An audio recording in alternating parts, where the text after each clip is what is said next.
Assalamualaikum warahmatullahi wabarakatuh. Kami dari kelompok 4 ingin mempresentasikan hasil makalah kami yang berjudul Konsep Kekuasaan sebagai Proses Sosial. Izinkan saya untuk mengenalkan anggota-anggota dari kelompok kami.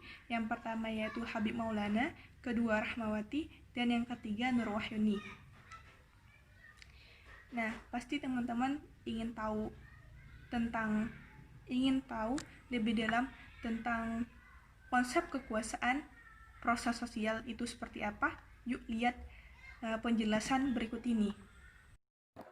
Kekuasaan dan kepatuhan. Kekuasaan merupakan suatu kemampuan dari pihak-pihak tertentu untuk mempengaruhi pihak-pihak lain, walau ada kemungkinan pihak-pihak tersebut tidak menghendakinya. Kekuasaan menyangkut seorang pelaku yang melaksanakan kehendaknya, maka kekuasaan berkaitan dengan kepatuhan. Oleh karena itu, maka masalah umum adalah penjelasan mengenai berbagai distribusi kekuasaan dan kepatuhan.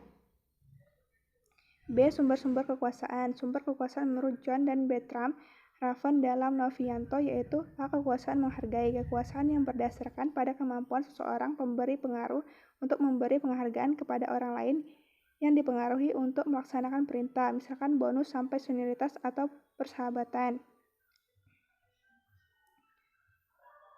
B. Kekuasaan memaksa. Kekuasaan berdasarkan pada kemampuan orang untuk mempengaruhi atau menghukum orang yang dipengaruhi kalau tidak memenuhi perintah atau persyaratan, misalnya teguran sampai hukuman.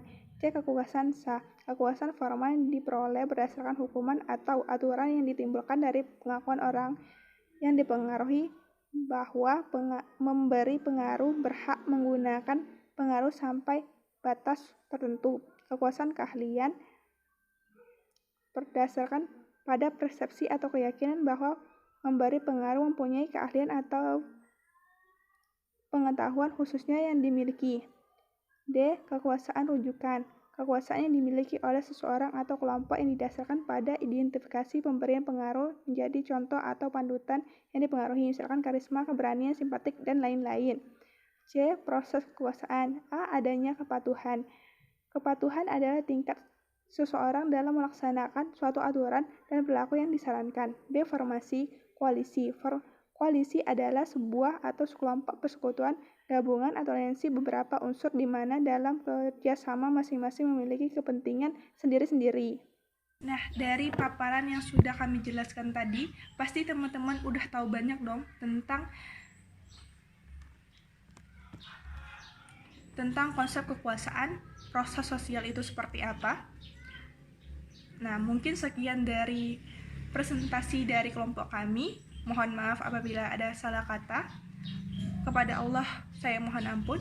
Wabillahi taufiq wal hidayah. Wassalamualaikum warahmatullahi wabarakatuh.